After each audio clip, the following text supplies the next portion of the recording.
Oh, you tagged me in a video. Oh, so then we're on.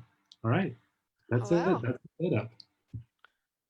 Awesome. All right, let's let me wait a few seconds for people on Facebook to jump on. Okay. I'm going to be putting it on my Facebook as well. Yeah, do it.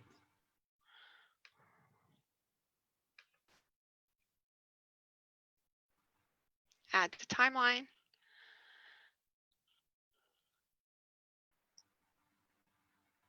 Okay. All right.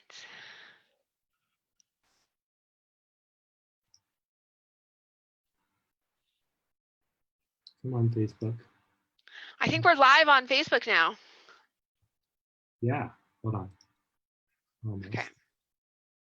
I want to make sure we can monitor the comments. So you're on it too, right? Yeah, I just allowed it onto my page. So, yay.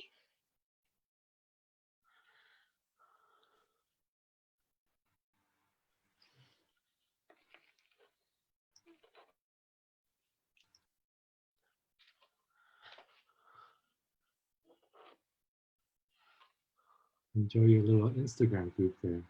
I am. Yeah. All right, I see people jumping on here, so let's get started. Hello, everybody. Welcome to Live with Leo at 5. We have a great guest for you today. And before I get started, just, a couple of quick words. I'd like for Cathy to jump in a little bit here as well. Um, I just want to make sure everybody out there is safe right now, that you're home and you're safe, you're with your family. You get to talk about with your family and friends, what's going on, how you feel, get to express your feelings, get to express what it is that, is on your mind with everything that's going on. It's really, really important, that we stay very connected with each other, and keep each other safe and make ourselves all, feel like we're all together on this planet, which we all really are anyways. And I know there's so much going on right now. There's a lot of protests going on. I personally know of a few, and I just texted out to a lot of my friends and just letting them know where it's happening. Whatever their beliefs are, if they want to participate peacefully, if they want to stay away because they want to stay safe, it's totally cool. But a quick word is that the world has really changed a lot especially over the last few months, and even more so to another level with the injustices that are happening. And I just want you guys to know that anything that you guys need, you need someone to listen to you, you need to connect, you're alone at home, whatever the case, feel free to reach out to me. I had some friends reach out to me this morning with some troubled thoughts, and they just wanted someone to talk to. And I'm here for all you guys, and I love you guys. And please be safe. Anything that you need, just take good care of yourselves. So that's just my quick word. I want to get that out of the way. I want to just be sure people understand the importance and enormity of the situation that I feel, and feel the same way as you. So that's all I'll say about it. About that for today. And Cathy, you have a couple of words, maybe.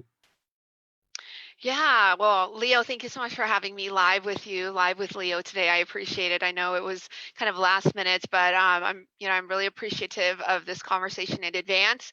But yeah, oh, absolutely. This is the time to stick together, guys.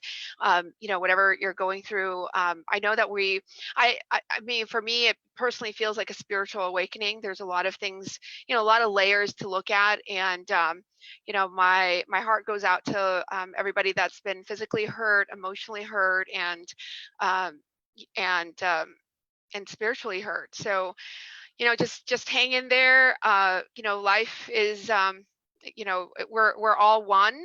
And I want to, for me personally, I want to continue to inspire others, to empower them, and know that they do have a voice during this time. So, but again, thank you for bringing me on, and I look forward to this conversation. Thank you so much, Cathy.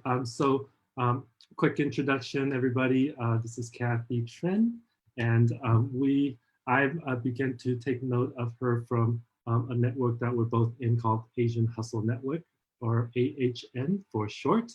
And she does a lot of work on interviews with other entrepreneurs. She's also very well connected to our community there, as well as her own big network. I won't give everything away. I'd love for her to talk about the things that she's passionate about. I'd love for her to talk about the journey that she's been on, and just the work that she is doing, have been doing and doing right now, and share a great message for you guys tonight. So let's start from the beginning. Okay. Yeah, give everybody some background context, some history, and your background as far as growing up, family, basic things like that. Yeah. Yeah. Well, absolutely. Well, thank you so much. Talk about my background. It's a little bit of my favorite subject. No, yeah. So my ancestors were from China, and then my grandparents and my parents were both born in Vietnam. I was also born in Vietnam back in 77. So after a couple of years after the war, the Vietnam War had ended, my teenage parents had decided that we were going to escape the country because it was under the communist regime. And just after 4 failed attempts, we were able to get onto a small fishing vessel with 41 other individuals, and we ended up getting lost at sea for 7 days. We suffered dehydration, starvation, anything that you can imagine. That essentially it's that story where you leave everything behind, and you just go based on faith alone. Well, that's what happened, and by the grace of God, and our higher power, we were pulled in by a ship into one of the Indonesian refugee camps, and we spent about 9 months there. I don't remember this because they say that blissfully, like you live in bliss between the ages of 0 or 1 to 4, and so that's what happened to me. But my story is, I am a boat person, and I don't appear like it. I don't have an accent to save my life, but yeah, we spent 9 months in the Indonesian camp, and made a connection with my grandparents, or my grandmother, who was in Orange County, which is the OC at the time. So I was very fortunate to come to an area where there's businesses and all that growing up. But uh, you know, right, normal household, Asian household. I didn't know what all that yelling and screaming was characterized as, but it was abuse. And I lived under my mom and dad's regime for quite some time, until I was about 13 years old. um I suffered a major accident during a basketball game, and I completely wiped out my kneecap, and it snapped out of place. Was in a cast for a while. I started coping with food, and had, like, just food addiction, gained a bunch of weight during that time. And my I I have I don't like leading with my recent story, which is I'm a cancer survivor as well. So I have cancer survival in my background, and I also recovered from drugs and alcohol. So just kind of fast forward, where I'm in my last year of college, and I was I selected a great career, and I was in that career. I've been in the same career since I've been in since 19. I'm 42 years old now. I'm an executive recruiter. I've been recruiting for 22 years, and Yeah, I've done a lot. I've met a lot of people. I've transitioned from career coaching into mindset coaching. I've spoken in front of hundreds of people, corporations, dealt with like burnout situations, and now I'm a mindset coach. I help people look at where they were, and where they want to go from here on out. So yeah, I mean, long career in headhunting. So, I am from corporate America, although, sometimes I don't appear like it because I'm different. I'm a little different. I do I I have a different vibe about me. My style's a little bit different, but I guess it works for some people. Yeah, well, we're all gonna find that out, right? As we get to know you a little bit better. I know all of your audience, know you because you're very active and you're on and speak from your heart and everything. But there's so much in there that I kind of want to dig just a little bit, on it. I had this running joke, with my ex in the past, and um, because she's white, blonde hair, blue eyes, all that stuff, 5'10", all that stuff, and so sometimes we would joke, and I say, well, I do things differently because I'm an immigrant, you know, and Right. because they don't, if you were born and raised like literally here all your life, like this is the only culture, you might have traveled a little bit, but you really don't know until you actually live somewhere, for a long time and actually immerse yourself in the culture. So I would always say it was just a running joke, like, oh well, I'm an immigrant, and so like it's like my excuse for everything. Right. So Right. We can write everything off. Yeah. I would do things my own way or whatever I wanted to do. Didn't matter what somebody else cared or not. And they said, well, how come you're so why you do that so weird, or you say that so weird? How come you don't know this or that? Well, because I'm an immigrant. But then, but then through your story, I'm like, well, I'm not really an immigrant. I got on an airplane and I flew here. Right. you know, I was 11 years old. I was young too. I was 11 years old. A little bit of unique thing about me is that um, um, my mom was already here in California, and and my brother was already here, and then they wanted to bring me over, but for some reason my mom wasn't able to go back to Taiwan, where I was from, to pick me up and then come on the plane with me. So as an 11-year-old, I was living with my grandparents. And so my grandparents were obviously, they didn't want to see me leave, but they knew that this is, where I had to go. And so, and then I had to fly alone, like as an 11-year-old. And I've never been on an airplane before. I couldn't speak a word of English. And I learned the alphabets just 2 weeks before I left. Mm. And so my grandparents and my uncle and aunts, they would give me a drill, like, okay, this is what you're gonna do. You're gonna wait in line and get on board and get in ticket. Like we would literally play it out, like it was a school play. They would set up chairs, like, okay, you're in the airplane now. Don't be doing this or doing that. If you need something, who do you ask? Like the waitress or the stewardess, the flight attendant or whatever. They would coach me like through the process. And I was a kid. I was like, whatever. I don't know. So I get on the plane and I come, and so like literally, I can get a little bit of sense, like I didn't know what was gonna happen. Like I didn't know what real kidnapping was. I didn't know I was gonna get kidnapped or whatever. What would happen on the plane? What would happen in a plane? What if I got lost? Whatever and stuff like that.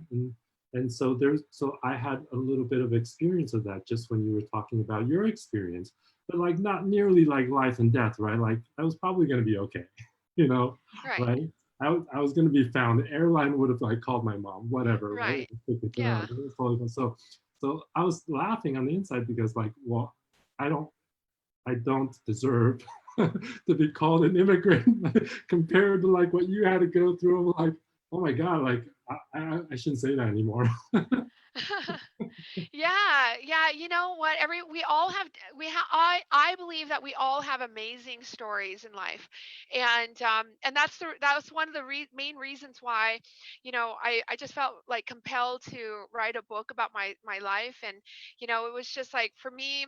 like the way that I characterize my book is I had a lot of bad days, and I just wanted to let people know, hey, as great as it all looks outside, I drive a decent car, I had a beautiful home, I have a child, and I have a amazing career, but I had just a bunch of bad days, and unfortunately, one of those bad weeks was actually on sea. It was on the sea, and like I said, I don't remember it, but I do know like the wartime was it's built in my DNA, and so that I mean that like I also characterize it as my life has been like a series of traumas.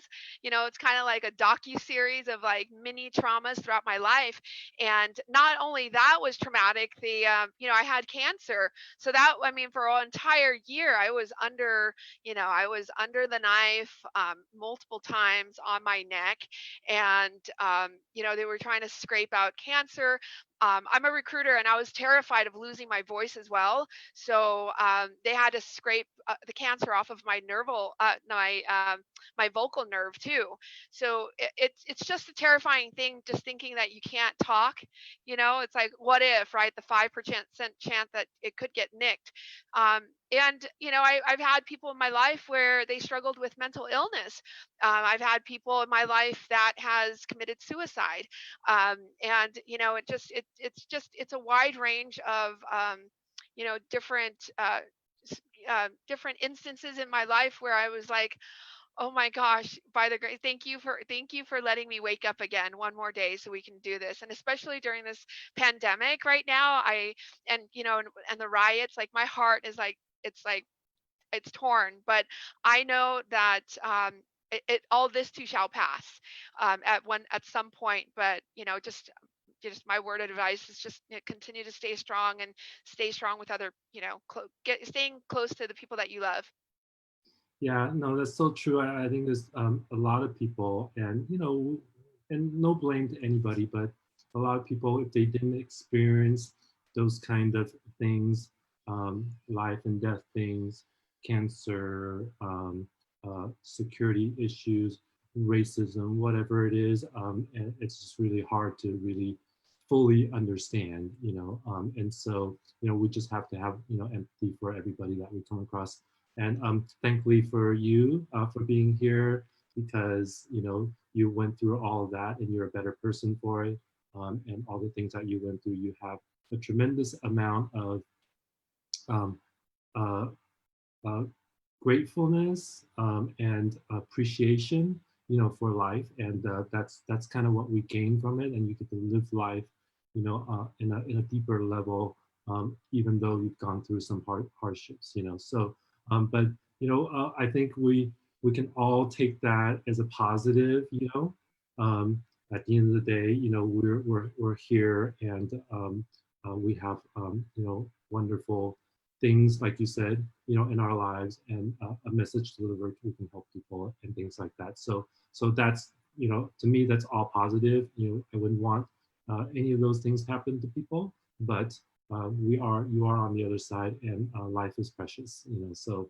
Um, so anyway, so that's kind of what I wanted to share regarding the immigrant story. Hey, I see a bunch of people on here, so if you guys have any questions or just have any comments of anything we're sharing here, please feel free to comment either on Instagram or Facebook here. And then if you guys are watching on a replay, just go ahead and put the word replay so we know that you were watching from a replay. And if you guys are live here, just put in the word live so that we know that you're here, and then that you can hear us okay. If there's any technical difficulties, please just let us know so we can get it fixed. So anyway, so that's how you got here, and through some miracle, you had some relatives, family here. I think it was your grandparents, you said, and ended up here in Orange County when you were very young. And ever since then, you've been basically a native, right? Of not being born here, but you're a native here in always in Santa Ana, Orange County, right? Yeah, yeah. So it's funny enough, like I've traveled like the furthest that I've traveled from Santa Ana is like 2 cities away, like Costa Mesa and Irvine. But I'm back in Santa Ana, and I've been here for now 41 years. So Wow. um This is my stomping grounds, and I worked in Irvine for over 20 years until recently. I made a decision to go independent. So we're back in Santa Ana right now. So Great, great.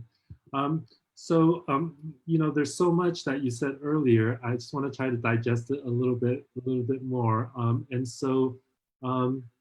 and really, this is an open conversation. So whatever you feel compelled to share.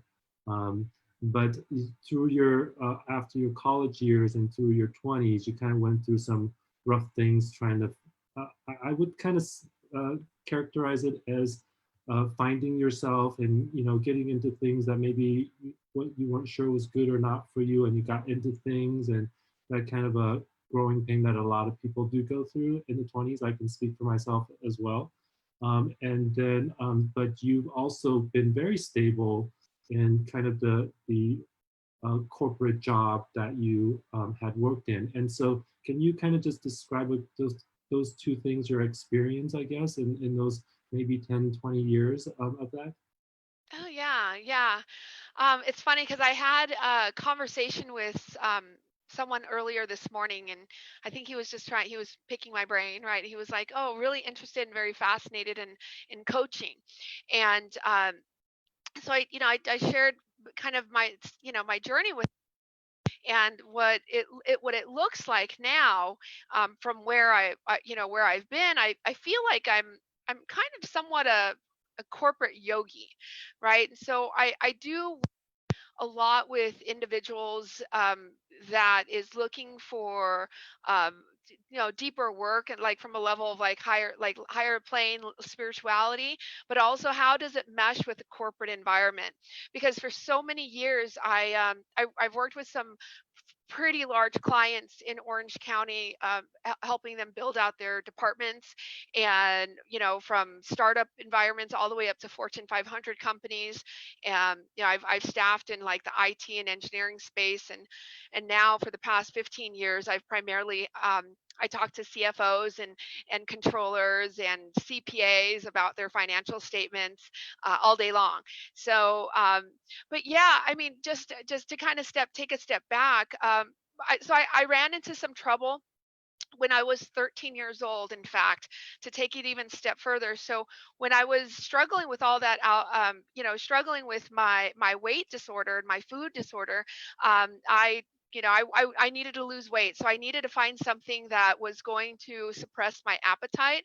And lo and behold, it did suppress my appetite, but it did rewire my brain too. So back in the day, the doctors had all prescribed fen, which was phentermine, and it was a form of speed, and it's high performance, and I use that.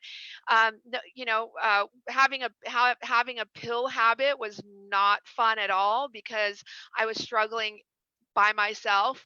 I struggled with a lot of isolation. I couldn't tell anybody that I was having a lot of issues, feeling skittish, having anxiety, and then ultimately coping with depression that way. So when I slowly went into my college days, I coped with my depression by drinking alcohol a lot. I mean, as we all end up, I'm sure everybody out there has tasted, some sort of alcohol before, but yeah, did party drugs, drank a lot.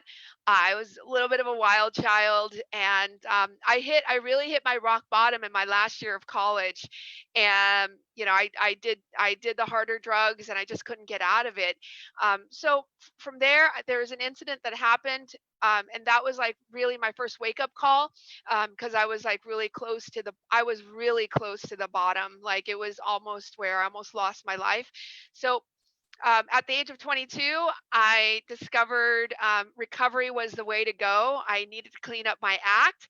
And that was like really at the height of my career. So when I cleaned up my act, I started building some really incredible habits. So one of the habits that we have out in, like, support groups and therapy groups, we have a bunch of tools. So the tools that we would do is making outreach calls. We would call people all the time, and it got like that 1,000 pound elephant, like that was that really heavy telephone.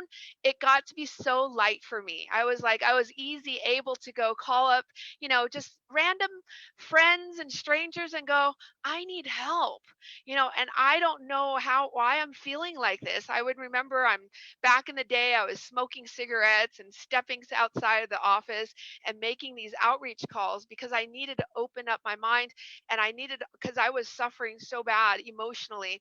Um, yeah, and then after these phone calls, I would go back in the office and I'd start pounding the phones again. And so I built some incredible habits. Another habit that I picked up along the way was to do a lot of journaling. So in 12-step recovery or support groups, I would journal all the time. Like you would write.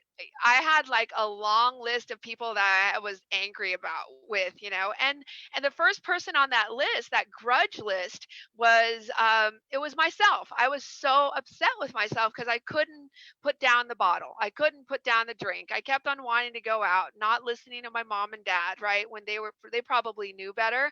So I did a lot of journaling. I have great penmanship today because of that. And so I had that, and then being able to. One of the things that we say a lot is that you end up.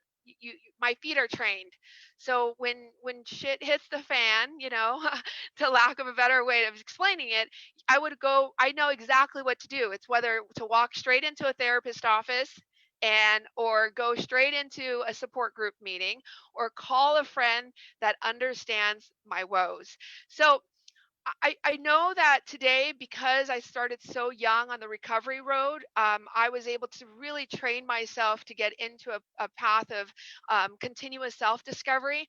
And, after 8, 9 years of being a sober woman, I ended up taking up personal development programs. I walked on fire with Tony Robbins. I had this. I went and I learned about the Millionaire Mind Intensive. So all my programs that I build today are actually wealth programs, and I help people. Wealth is not just monetary; it's wealth coming from a spiritual sense as well. And for me, how I characterize wealth is like our level of happiness. So it's in a roundabout way, I am the happiness queen. I love to be happy, and I teach people how to be happy, joyous, and free. And life is all about being peaceful and prosperous. And so when you are being this way in life, you just essentially you will be rewarded beyond your wildest dreams. So I know that my walk in faith as walk in life and support groups, and and my own personal recovery, I'm able to allow people to see that, hey, it worked for me, it might work for you. So I just want to, I know that we also say in program, we say be an attraction rather than promotion. So I don't go out there and I don't promote what I do. I just say, look, this is how I'm being today, and if you like it, I have something to share with you, then maybe we should like walk together on this path. So that's, I really have merged the corporate environment with my spiritual higher level of consciousness. And and it kind of explains, and proof is in the pudding. Since I was 25 years old, I've always been a six-figure earner, and now I own my own firm. Last year we had a good year, and yeah, and so we have a strong but a small but mighty team. So Excellent, excellent. yeah. I really admire that. I admire a lot of things that you said, and I think not everybody can say that when they're at their worst that they.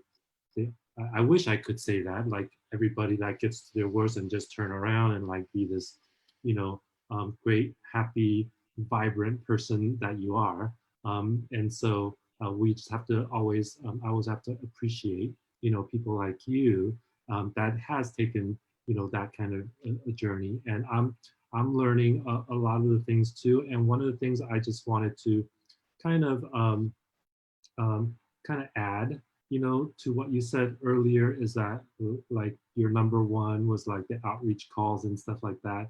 You know, so many people here, so many people. Like you look around and literally people don't say anything, but they are literally suffering like in complete isolation and silence, right? And even though they think that they don't want anybody to know, maybe they have shame around them, maybe they don't, whatever the case, you know the reality is everybody would can empathize with that and can sympathize with that and will let you talk about your feelings and let you, and I'm sure you experience that because when you picked up those phones and all these things started lifting off of you. And so for all of you guys out there, listening, whatever it is, I mean, maybe it's a small thing, maybe it's a big thing, maybe you're worried about something, whatever, don't suffer, don't suffer in silence. Yeah. Pick up that phone, do that outreach call, and Yeah. Yeah, or it's the outreach call. It's the yeah, outreach call. It's so important, guys. It's so, so important because it, like this past actually I spoke with my one of my gals that I coach. She's up in San Jose and she's such a blessing in my life. Um but one of the things after towards the end, we were talking about meditation practices, and she's beginning to get stronger in her practice, and whether it's to stay in silence or to reach out to other people. My homework for her this week was to call 3 people and ask them what is their spiritual and meditation practice looks like. And she was trying to think of like who she can call, and I said, here's the thing. You don't worry too much about them because let's just say you do call them and you ask them this. It kind of strikes up a conversation first and foremost. And then second of all, what if you can just add and be of service to her, and she was having a really bad day, and you can say, you know what, actually this is what I'm doing. I'm so excited about some of the things I'm doing, and per my coach's direction, like I was supposed to call out with you, but it's like, how are you doing? And it's sometimes I'm a little guilty of it too. Like I should be at like picking as much energy as I have. I should be calling people more, but I do speak with enough people during the week that keeps my cup full, because of my recruiting efforts and my clients. I have to work with my clients all day long. I've got like 5 private clients that I work with as well, and so that makes me feel like I'm being of service. So that's another tool that I have gotten from doing the work, right? So the work, whatever it is, whatever program that you're in, and every single program out there, whether it's Tony Robbins, they don't say go sit still. They say go take massive action, right? And so one of the things that comes from massive action, taking action, is to be of service. Like, what is it that somebody else needs? What does your community need? Because today, the way that I live my life, Leo, I don't live for me anymore. I've already suffered. It's like that whole woe is Kathy's story. It's not even there. I live for my community. And my community is so important to me because that is who is going to uplift me. That's going to be there for me when I'm struggling. And and it doesn't take too much work to pick up the phone and see how someone else is doing. And so again, you go into churches, you go into a temple, they're all talking about service, and that's what all these volunteers, that's what we have to do. So sometimes we struggle and we go, okay, our credit score is not that great, and then we get into this mentality that we're not as good as other people. We don't have anything to offer someone else, but we all do. We all have something. And even if it's just a little piece of you, because my poor friend, I didn't know that her ACL was snapped out of place. Um, and she's been out of commission for 9 months, and I haven't talked to her. And I just found out about that via Instagram. So it's like you just never know what's happening in people's lives. yeah, and that's so true. I always I always reach out to people and ask them, and sometimes it's casually, or sometimes they just pop up in your head and like, hey, just touch base with them because you have we all do, we have this innate sixth sense, like, oh, I haven't talked to such and such, it just kind of comes up, and you just got to follow it, and you got to just pick up and like, hey, text that person, reach out to that person, let's talk. But more importantly, it's so true, what you just said, but we all ask, how are you doing? How are you? And like, it's easy, right? But we always look for the easiest way out. Like, we always cheat ourselves, always find the easiest way out. And that's not always the best for us. And the easiest way out is to say, oh, I'm fine. Oh, yeah, I'm good. Oh, yeah, yeah. Everything's good. How are you? Like, it would turn it right back on you. Yeah. We're going, no, no, no, no, no. Hold on a second. How are you really Right. feeling? Like, because at the end of the day, it's how you're actually being and feeling.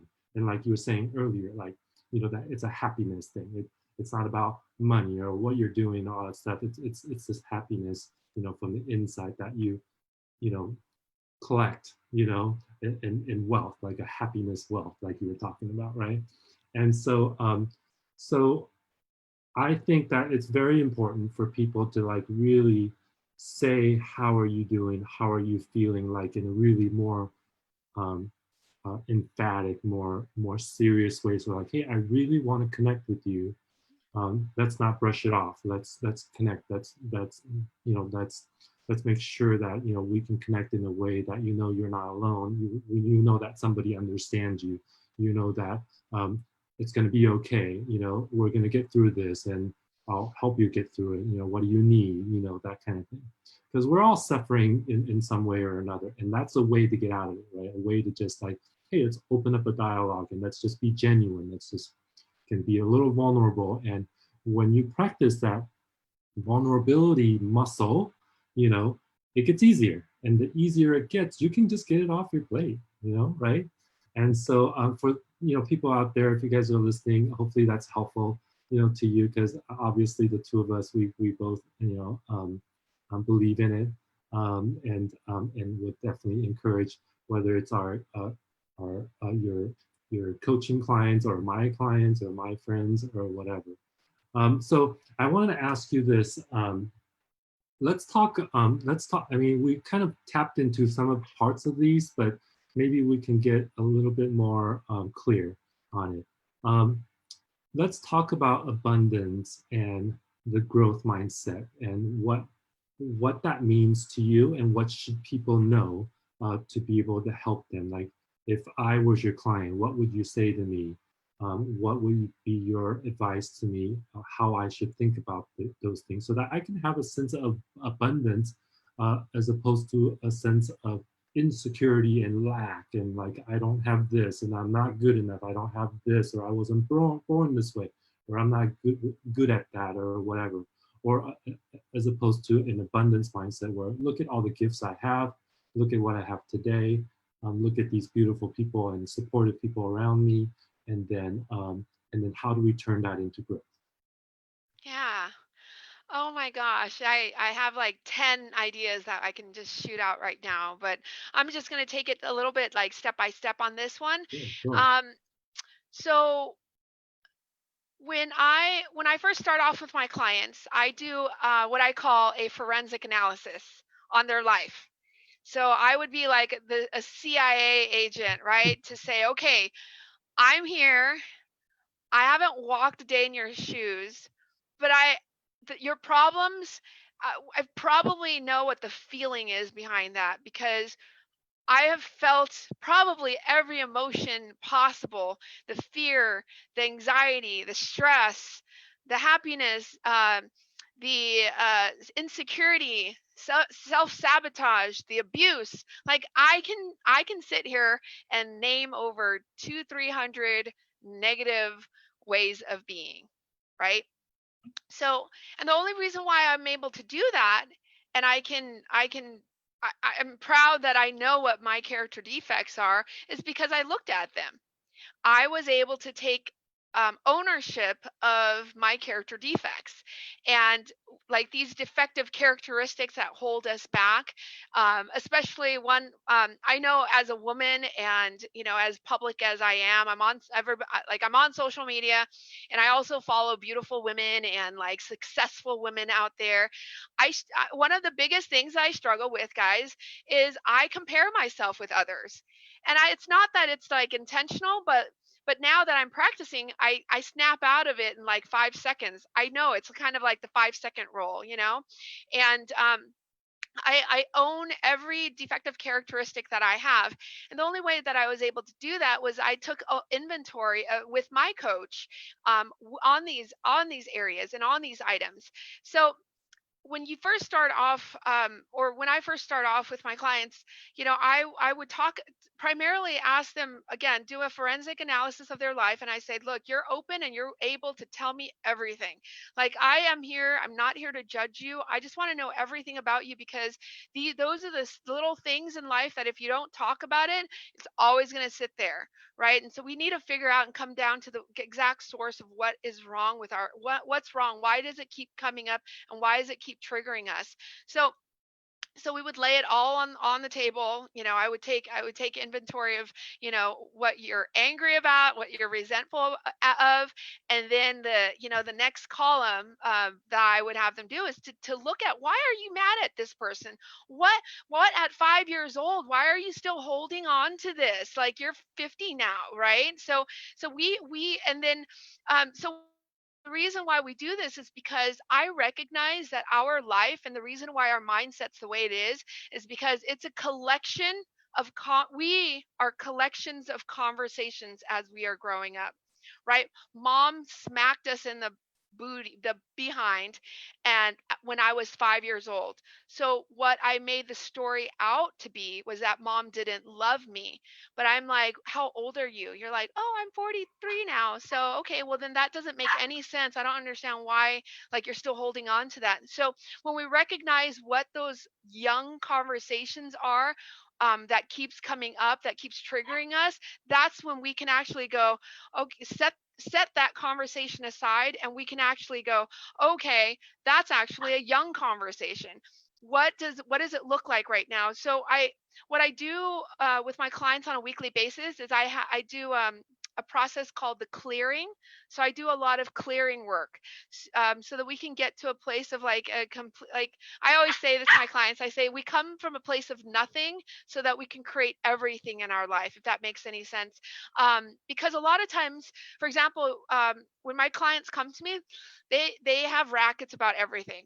My mom is abusive, or my coworker is a liar and a thief, and these are the rackets that keep going on and on and on. So I help I help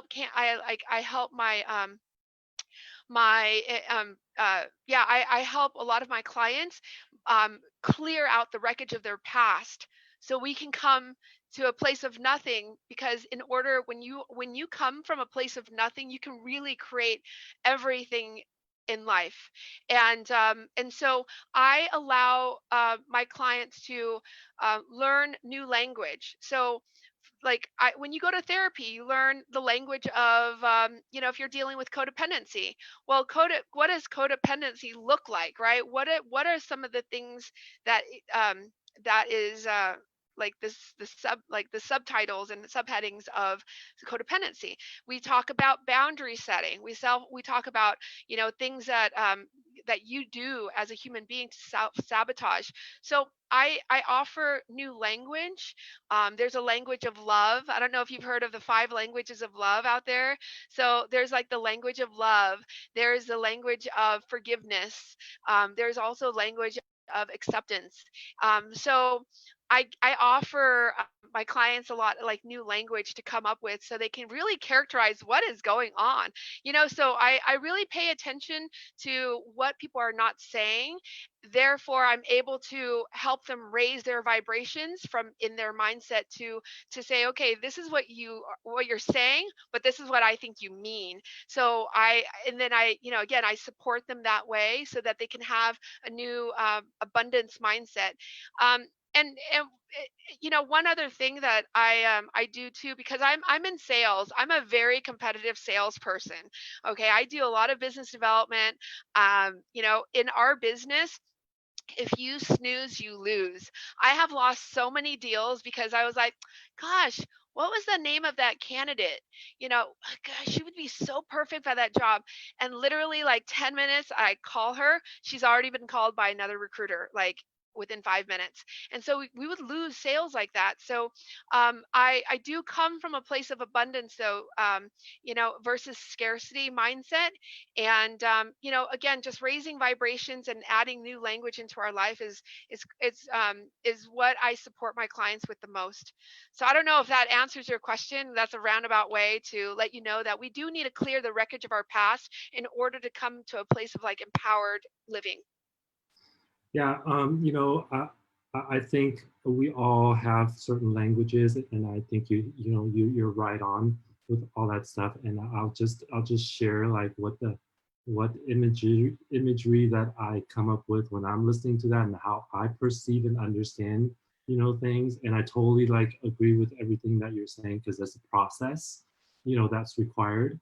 And so I was just talking to somebody this morning kind of a similar way. And I'll just give a quick example. Like, okay, so when we have an injury, everybody's familiar with this. Like, oh, I got a little cut, on my hand. I accidentally scraped my elbow or whatever, and I'm bleeding and all that stuff. Even if you like broken a bone or something, well, the body naturally heals, Hmm. right? Naturally, it closes up, stops the bleeding, scabs over, and then, in days or whatever, if you've broken the bone, might take a couple of months for the bone to actually heal. But everything has a healing process to it. The funny thing is, we don't have that in an emotional way. Like, if you are emotionally uh, scarred, Hmm. like it doesn't just automatically heal, right? Right. You have to actually do some work to it to heal it. Otherwise, and a lot of people experiences, they'll carry that. They have an injury, just like you were saying earlier. Like, well, your mom, punished you, like, 40 years ago, and you're still here talking about it, like if it was yesterday. And so that's an example of a pain that was not healed. And the way to heal that is, like you were saying, you do a clearing, meaning like, hey, let's resolve this. We need to actively heal it because it doesn't heal itself, right? So we have to revisit it and say, hey, what's this about? And what was the meaning behind it? And if you didn't know the vocabulary because you were so young, we're going to have new language, new vocabulary associated with it, so you can identify it, and then you can take those identification and put them in proper boxes to resolve it, right?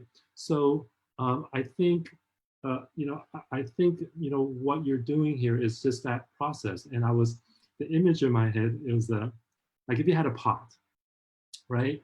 And you start trying to make soup or something, and you throw something in.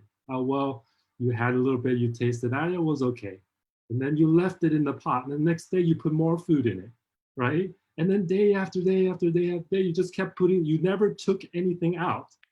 So it's just a big mush of stuff, and it doesn't taste good, Right. right? Well, it doesn't Right. taste good because you didn't clear any of it, right? Hold on a Right. Well, second. clear. Yeah. Yeah. Yeah, no, that's a great example. And but the first and the reason why I feel like there's a lot of success with the way that I have these conversations. It's a real breakthrough conversation, because what I help them do is like I bring the problem into a level of awareness. Like if you're not aware of it, you can't work on it. You really can't, right? When I'm on left field and you're on right field, and all of a sudden I have like a bug in my hair, and you're like, look at that bug, and I'm like, where? I don't see what you're talking about. So it's all about perspective, and it's all about awareness. So that's the only way that we can raise our vibrations from a negative to a positive mindset. So Yeah. So we need to have some space, we need to have some space in there for some positive things that come in. And I think you're right on with with your process there, because there's really, we're thinking about things this way. There's the past of what has happened. You have your present, what you're experiencing right now, and then are you looking into the future? Because if you're only looking in the past and there's a lot of pain in the past and you stay in that painful state, so a lot of times we need to, so funny thing is, the further you move away from your past, the closer you move towards your future, right? And so if you did not do that and you kind of always focused on your past, so well, then you're probably not going to grow and go to places that you may have wanted to go, but you're not even thinking about it. So that's one way like I look at it. So that work, you're doing personal coaching, and growth coaching on that kind of stuff, right? Yeah, I love it so much because I know what the possibility is. I help people, and it's like unlimited possibilities of creating breakthroughs for their lives, and it's in the creation. Words are so inert, and but you can bring like words, and you can create, and you can go any direction you want. Like right now, if I just sit here and I just acknowledge how amazing you are and I start getting to know you, Leo, like you and I are going to be best friends afterwards, because I just want to acknowledge how incredible of a human being that you are to be able to put out content like this for your community. Right? I mean, it just takes a huge, brave person. Because I remember my first Facebook Live, and I was like, "Oh, sorry guys, I have a beard on right now." And I just was so scared. Everybody was like, "You look so terrified," and I told them, "I am terrified." It's so vulnerable. It's like, what if my cheeks are too big? If I have too much makeup on, like, how do I look? So I'm always like, how do I look? What do people think of me? Am I too being too goofy? Or and it's like when they say be yourself, I'm like, oh my god, what, a squirrel? Is like what? Like, how do you be yourself?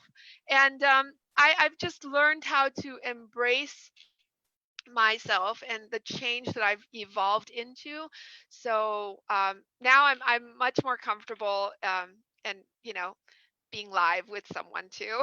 Yeah, and it's great because then you get to project and you get to express all that you are out there, especially when everybody's locked down and stuff like that, and we're able to still connect. I mean, it, you know, I don't wish for the pandemic to happen, but at least it happened at a time when we have all these tools, to still communicate. So I'm so grateful for that, because this could have happened 10 years ago or 20 years ago. We didn't have all this video technology. What would we do? Like, we'd be all isolated, like really isolated, right?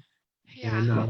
And for all those of you out there watching, you know, um, this being on video and being out in the open and talking and all that stuff, it is really scary. And but think of it, it's scary only because we have some pre-programming from our Right. past that told us that, hey, you shouldn't stand out. It's our survival skill. Like, if you're in a herd and you stood out like a sore thumb, you like get eaten first. Right?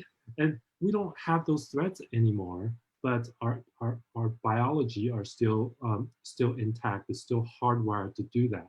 And so this is just a part of all of us to evolve, from that kind of a survival mode to a new kind where we're surviving because we're able to express ourselves, we're able to connect, we're able to, share a message and all the things that we can do. And that gets me, out and say, hey, hit that live button, and hey, let's talk, and hey, let's get to know this person. Hey, let's have a conversation that's genuine, and that other people can also, share in that genuine conversation and knowledge and things like that. Because I can't sit here and be selfish and like, oh, I don't want to go live, I don't want to say anything and all. It's like that doesn't help anybody, And so I tend to think about that to overcome, some of those old programming. So if anybody out there, I encourage you, like, if you have something you want to say, I'll help you if you want to talk through it. If you don't know which button to push, me or Cathy can help you. Like, it's not a big deal. Yeah. So So hopefully Yeah. that helps somebody out there. So um, now back to you. I know that in this time right now, there's obviously a lot of people who are needing a lot of help because of mental health, because of all the stuff that's happening. It's really, really impacted our mental and spiritual well-being with the current situations and things like that. And so I wanted to kind of just get into a little bit with you, regarding how you deal with, changes. It's obviously in your life, you've gone through so many changes. I'll go back again and like I almost feel like I don't deserve to be an immigrant because I didn't go through like some hardships, like like that. I was very well taken care of. I have people and friends and family that love me.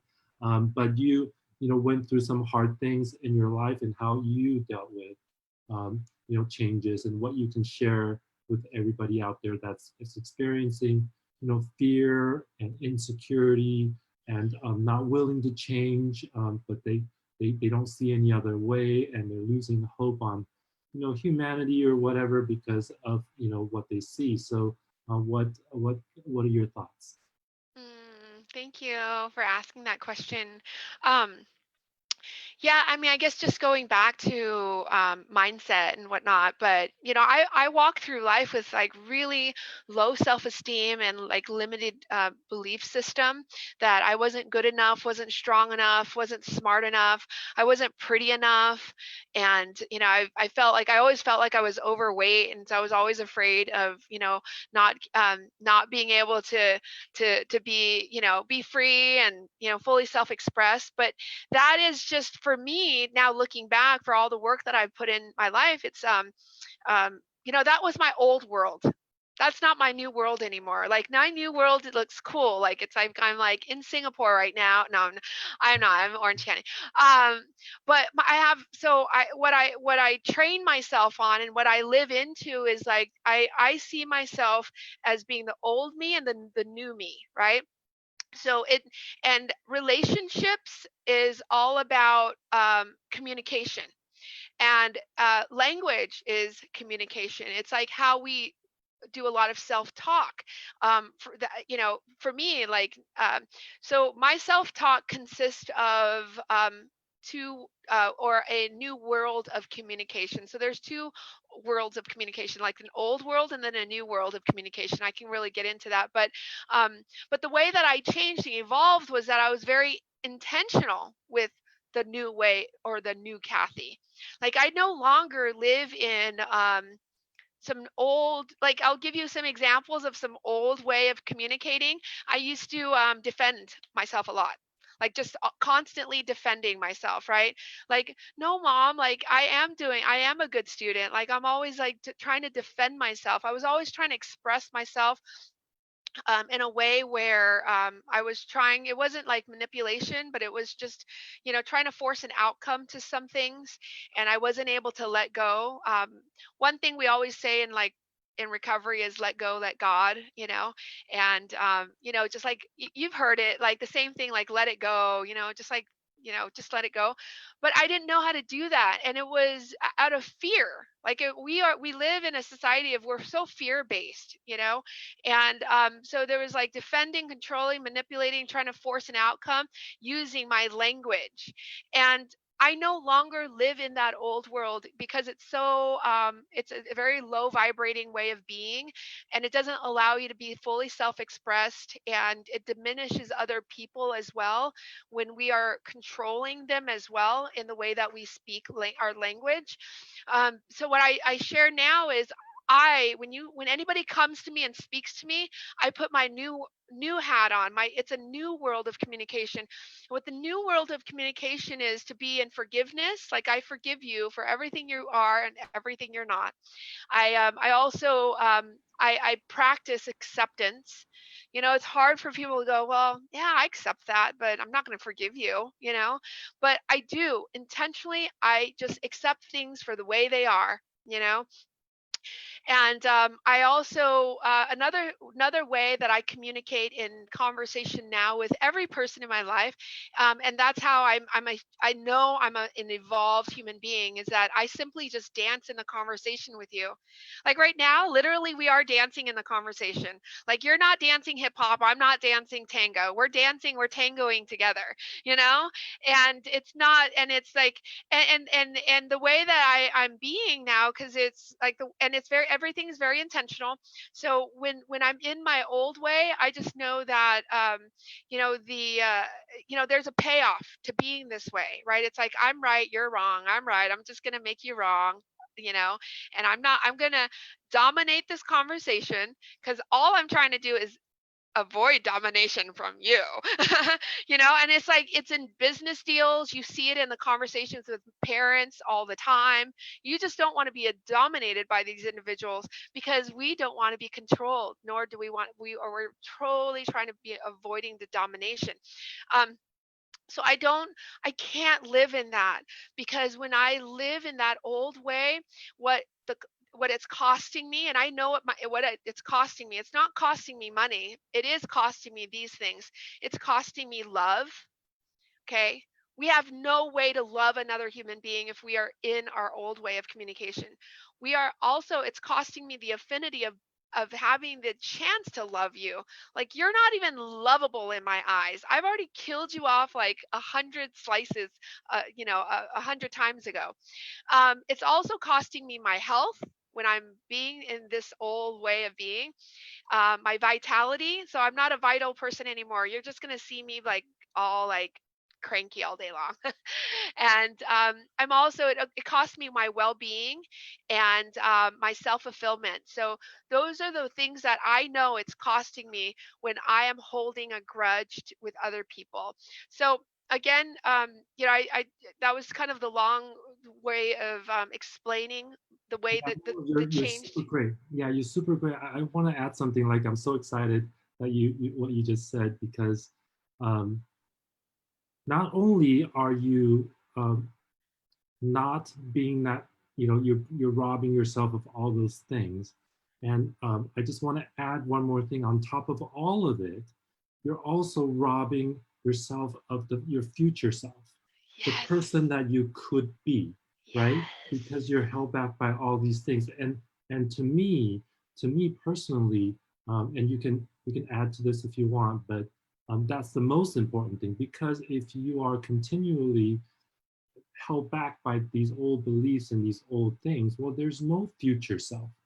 And so that was kind of ties in a little bit like what I was saying earlier. Like, if you're stuck, in the past, then there is no future. Like, and if there's no future, gosh, that would be a sad, sad place to live in your present, right?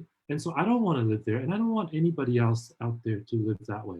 And there's so many of us that are doing that without knowing, without being conscious of it. That what it's so cliche sometimes, but until we talk about it in depth like we are, uh, people can't understand it. And that is, your future is really all you have. And if you focus on the past, you get what you focus on. Mhm. And so if your focus is there because you're stuck there, and because you're either unconscious or hurt that never been healed, like you were saying, then that's where your focus is going to stay. I mean, you literally can just turn your head and look toward the future. And I promise you, just like if you started shopping for a red car and all of a sudden you see red cars everywhere, you started looking for, this evolved self of you, in the future, then that's will eventually start to come true, but only if you decide to look at it, only if you decide to focus and think about it. And they're tiny little steps. There, you might make a big step once in a while, but they're all little steps. And so I think that's really, really, important. And I'm really glad like you brought that, like really brought that out. Yeah. Yeah. I mean, just to piggyback on what you said, is that it is so true. We have no future, guys. If we are living the past into the present, we already know what our future looks like, because it looks like exactly like the past. And if it's like we're holding on to like, oh, I'm not good enough, because we go around, we say these unconscious things. We're like, I'm not good enough. My credit's not as good enough. I'll never get that house. I'll never get that girl. Oh, relationships suck, you know? But that is our old dialogue. And it's like it's this internal young conversation. It doesn't, and if you wrote down a calendar, like the years of your life from 1 to how old, however you are, you'll recognize the same conversation every single year. It just looks different. Like, for example, if you spanked a 5-year-old, the owie is, he goes owie, right? And then if a 20-year-old gets into a fight and he gets hit, it's really the same owie. It really is like, ouch, like, dude, like, why'd you slap me? And then, like, imagine a 50-year-old guy, he gets his hand slammed on. He's like, ouch, that hurt. And it's the same owie. And so that's what I'm saying. Our life is a collection of conversations. And if we know exactly where that conversation came from, ever since we were a kid, we're able to go, oh, okay, I see where it's going from. And the reason why this is so powerful work, when you realize that your life is just a collection of conversations, is that when you go out there in the world, like the big bad world, you can instantly, within seconds, you can have a distinction of who you're talking to. You're like, I am talking to this guy's 10-year-old self. Yeah. He is he's being a little boy. That's what he's being. So I get, like, now every time, it's funny because every time I talk to people, I see them as a 4-year-old child. It's so terrible. And I go, you're just talking to me when you're like 5 years old. And Yeah. I see that. And it's really eye-opening when you recognize it is coming from their young self. It's Yeah. fantastic. Yeah, that's an amazing way to look at it, because when we don't grow up, and make that transformation, and a lot of us don't, and I'll speak for myself, it's taken many many years to recognize that as well. But you really see a lot of the childhood in us, and we still have it, but we can act as an adult. We can Right. choose to act, as an adult. And so that's really important, to keep in mind. And that's kind of ties into a little bit about, not growing out of your past, right? But uh, I was just thinking about, like, so how would you, like, what would you say to people that are out there, how, if they start to recognize their inner dialogue, um, uh, should they just call you like we did? Well, they could call me. Yeah, we can have an inspirational talk. I love spiritual talks with, like, strangers, because that's what I do.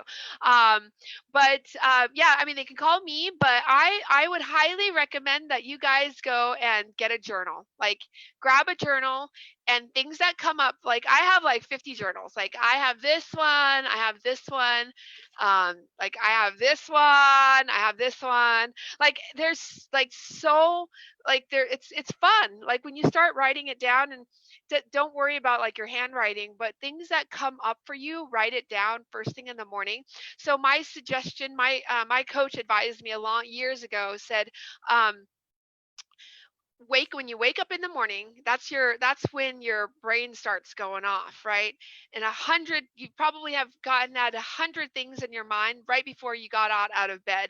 So intentionally take a pen out and start journaling. So we call it the morning pages.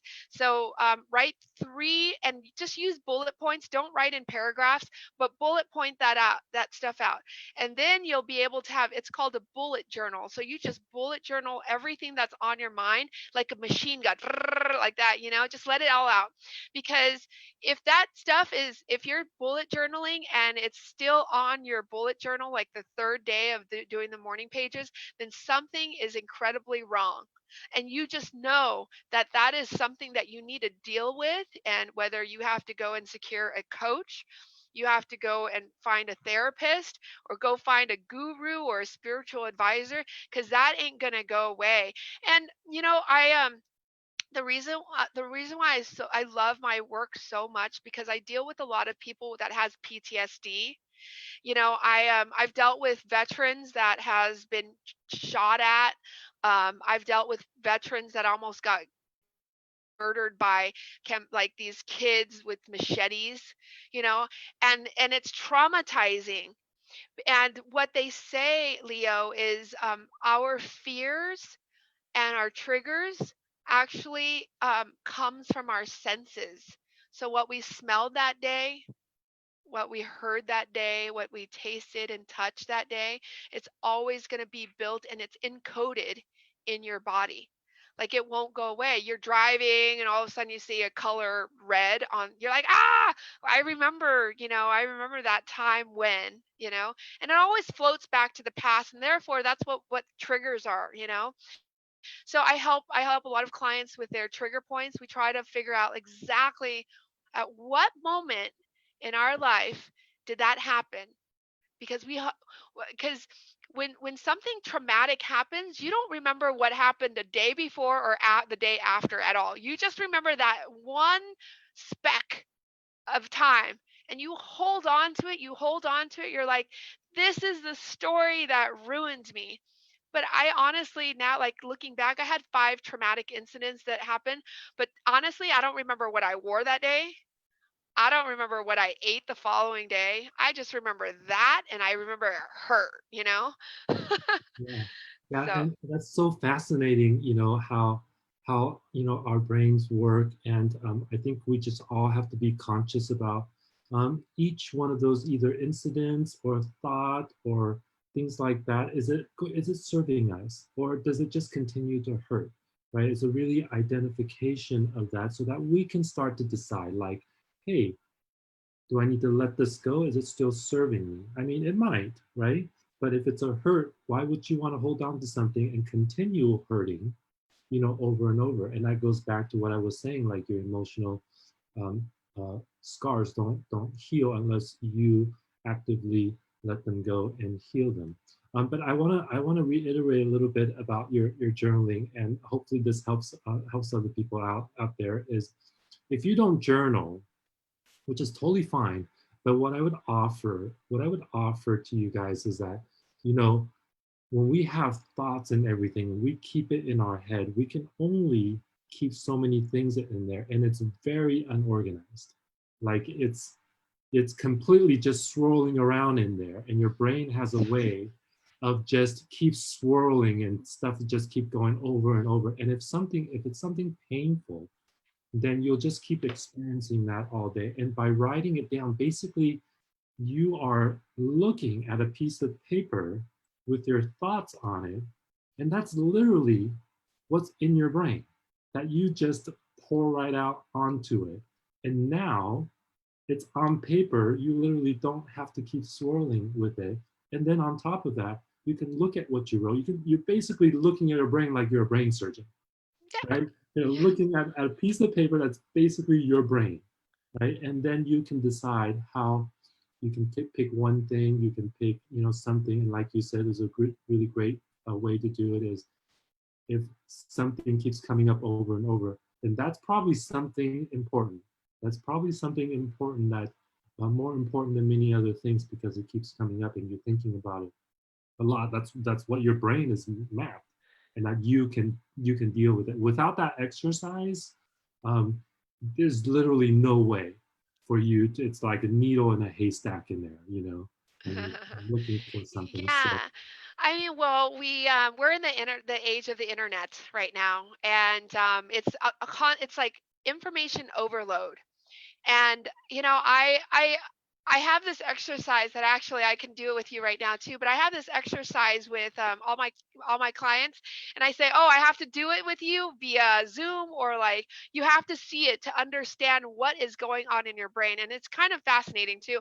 But we so the information overload. We think that the more information that we have, we are smarter. right? We're just smarter. We're like, oh yeah, I can spout that out. But unfortunately, it gets into your brain and it creates clutter. That's what you're talking about. It's clutter. We carry around physical clutter. It's not like going into the garage and like cleaning up because there's clutter in there, or opening up a junk drawer. There's clutter there, but there's emotional clutter, right? There's a lot of baggage there, but there's also spiritual clutter, because you're not going out there. And I respect all the religions. I believe that every religion is good. There's spiritual clutter. You'll talk to your Muslim friend or your Buddhist friend, and they give you ideas. You're like, oh, that sounds good too. But it's like, oh no, I'm a Christian though. I always say I'm a hybrid. Um, but we have spiritual clutter, right? So we've got spiritual clutter, emotional clutter, physical clutter, sexual clutter. I mean, that's like a whole realm of talk right there too. But here's the thing. So my example of what we do is like, for example, like here's my container, right? My container has my ex-boyfriends, all of my ex-boyfriends right here. So we've got Jack, Joe, John, everybody that I pretty much have dated and fallen and I thought I'd fall in love with, right? But they're no longer in our lives, right? So we're walking around with this. So I'm like, this is how my life is, and this is how it was before I figured out what I needed to do to declutter myself. So, hi, my name is Cathy. But then I have all these conversations going, oh, do you want to date me? Like, sure you do. No, but that guy hurt me. So I don't think you're the right guy, because you kind of remind me of Joe, like, and I just don't want to date you. Like, and then you'll just move on to the next. But still, you're walking around this conversation right here, right? So then, and then on top of that, like, you're like, oh, you know what? I am so smart. Oh, do you need to solve some issues? Sure. I read Think and Grow Rich too. Let's go ahead and talk about this. So like, we're walking around with a bunch of like knowledge, right? So again, information overload. It's like crack, okay? And then of course I go to all my personal development programs. I write a bunch of notes down. So now, like, oh my gosh. Hi, my name is Cathy. You want to go to the beach with me today? Maybe I can solve some problems. And I'm like literally carrying around all this shit, like all over the place, right? But not only that, oh God, my phone and my emails, like, you know what? My conversation with like my coworkers and my bosses, like, I am so leveled up today. Like, I can talk to you about corporate environments. Oh, you're doing an IPO? Oh yeah, we can talk about the SEC filings, no problem. But do you want to go to the beach with me? Let's go have a very spiritual day today, right? So Hold on, this, hold on, hold on. Let me jump in real quick. I need to jump in real quick. So you got all this stuff, right? And you got your phone there, and then you're like, oh, do you want to go to the beach with me? Oh, I'm sorry, I'm too busy. I got all these things here. Maybe next week, right? So oh, we, but you're going through a relationship problem. No, don't worry. I have solution. I yeah, love you, and I promise you I won't drag you down, because I have a lot of information. I'm so smart. Right? So we walk around with all this stuff, and it's like daily. And it's like and it's just so stressful, right? And then it's like, oh yeah, I was pretty sad the other day too, and my dog died, and like I had this really great relationship with my dog. And so unfortunately what happens in this situation is that our brain is truly a machine. It really is. So I let people know that like, walking around with all this stuff is just so heavy and it's such a burden. And wouldn't it be great if we like just go, hey, it's gone. You want to go to the beach? And so that when you do this and you walk around, you allow people to be who they are, because you're not trying to force the Carpenter or Napoleon Hill down their throat. And then wouldn't it be so beautiful that I get to actually know what your problem really is, so I can sit there and just be with you. you know. So that's kind of an exercise. Typically I would be dragging around, like I would put my purse over my head, I would hold, and I would have all these things, and it's such a burden, you know. um so that's physically, like visually, that's what it looks like in our heads if we don't declutter. Yeah, it's just like that movie Inside Out, right? Yes. Oh my gosh, yes. It's like it's exactly just like that. So, a lot of people, after they see that exercise, they have breakthroughs. They're like, okay, I get what you're saying now. The reason why I'm like this is because I've been carrying my mom around for so long. But it's not that my mom's not important, but it's just my mom's, like, her perspective. So when we put this perspective down and we come from a place of nothing and go, Leo, what can I really do today? I Mm, have all this extra weight off my shoulders. And there it creates um, breakthroughs beyond your imagination. And it allows you to really be able to see your heart finally, because when you quiet your mind down, you can really hear what your heart's longing for. And yeah. that is a place of love. So my program is to help people reprogram and return to love. Yeah, that's so great. I think that's a really, I mean, a really great way to finally like um, kind of express what your work, is about, right? And I think it's a, it's almost like I'll just try to put it into words for myself. Is it's like it's emotional baggage, but then it's like a hoarder, right? Mhm. And it's like a hoarder in a house. Like you come home with something every day and multiple things like Yeah. shopping carts and stuff every day, and you Yeah, dump it into shopping. your house, Oh right? my God, yes. Then you wonder why you can't get from room to room, right? And you You and know, you wonder why your bank account's still flat. yeah, And you wonder why you can't get that promotion in work. You wonder why you can't have a relationship beyond your wildest dreams, because you've held on to all these perspectives. It's beautiful way of living. yeah. Well, we probably helped about 1,000 people out there today. So,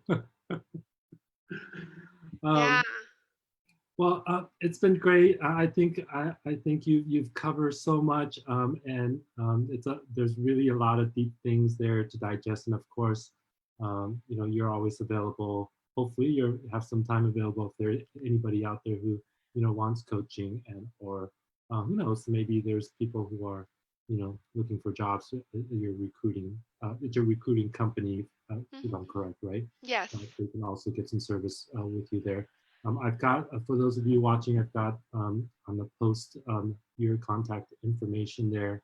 So they can always feel free to reach out to you for anything and that you offer to people and with your either your work, with your business, or with the coaching that you're doing. If they just want to learn more about it, they could.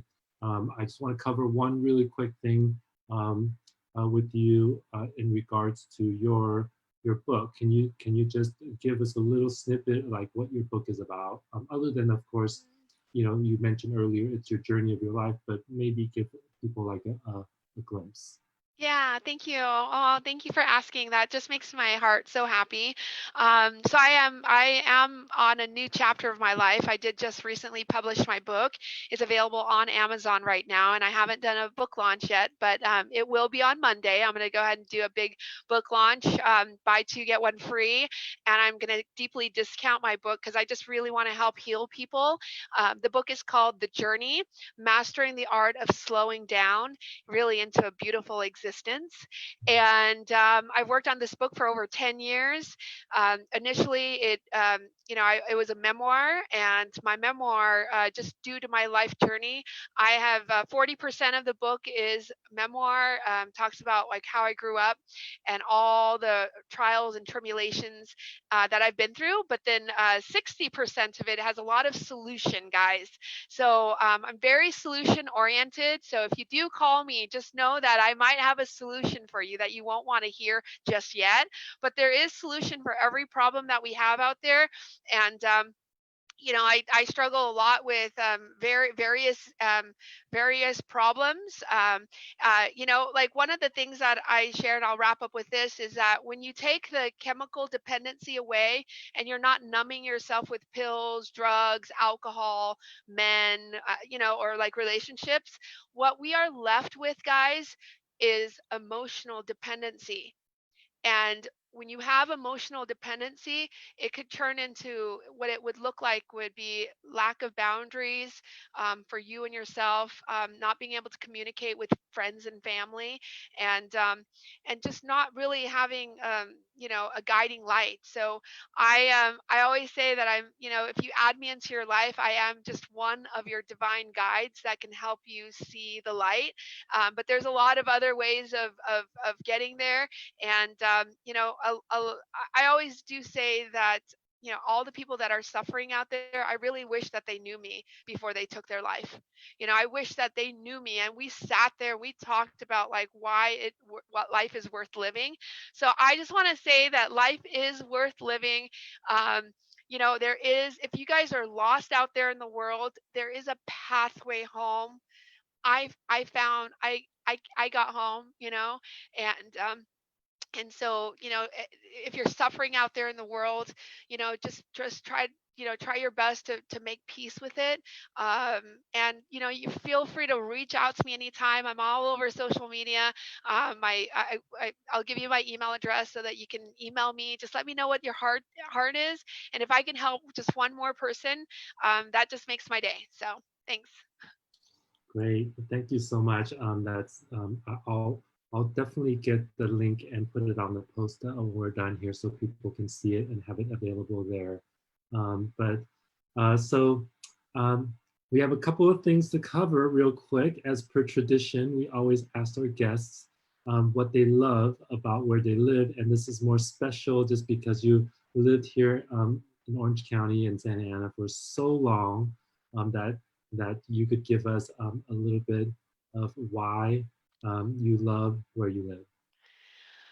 Well, I love where I live because I saw how businesses and commerce boomed out in the Irvine area as well. Like, even though I physically live in Santa Ana, my stomping grounds is in South Orange County, in Irvine area, near the John Wayne Airport, and lots of businesses that came up throughout my upbringing, and all my friends are here. We're just like really hardworking individuals. I come from a blue collar household. My dad worked for MTA for over 20 years, or I'm sorry, 36 years. And so I'm like a blue collar working in a white collar environment. And there's just a lot of us out there. And, I just feel that this is a really, really great and safe place to live. And yeah, I don't see myself moving out anywhere anytime soon.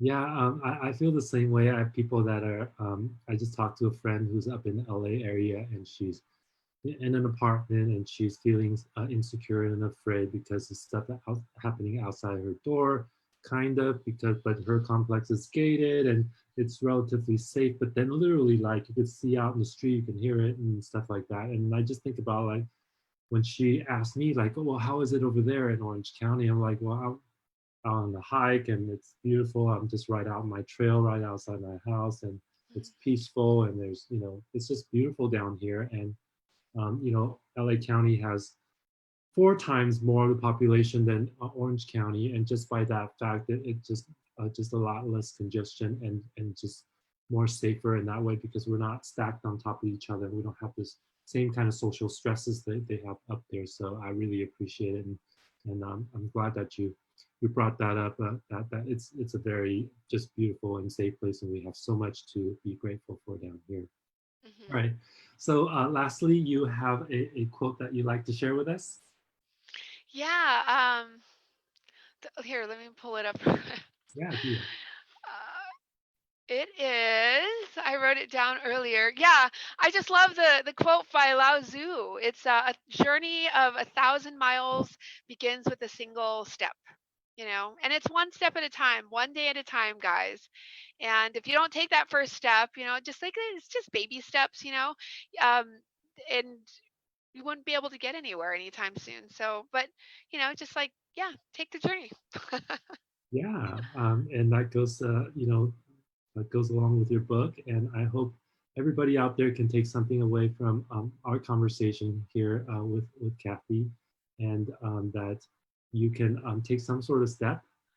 It doesn't have to be a big step. It's just whatever step that makes you feel good, makes you feel comfortable, makes you feel like you're headed in the right direction, and follow your heart toward that direction. And Cathy, you certainly have done that, and it's been an inspiration to so many people out there. Just with just this conversation and all the things that you're doing out there in the world. So we appreciate you. I appreciate you.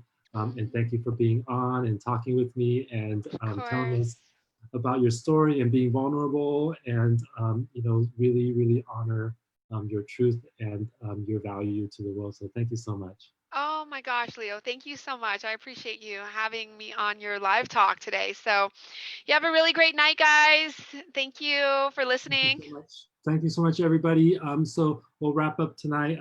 Tomorrow, I have another great guest for you. If you want to come back, I have somebody who's going to really help you on getting a handle on like really uh, the finances, how to do investing and things like that. She's a specialty in that. So come back tomorrow if it's something that interests you.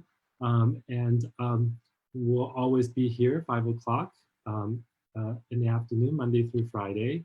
And I always have different guests here. I had a photographer here that showed off a lot of his art. So if you missed that, you can go back to my profile and check it out, or you can just click on the YouTube channel. I just kind of take all the videos and I dump it there for easy sharing, for easy watching, and all that stuff. And this one will be up there as well sometime tonight, and so you guys can review it. And if you don't mind, please subscribe to the channel. You'll get alerts and things like that, just so that it helps me out. It helps me continue to bring better, good quality guests, just like Cathy, who has such an amazing story and message to share. So that's it for today. Take care, everybody. I love you all. And I will talk to you guys all soon. Thank Bye. you. Bye.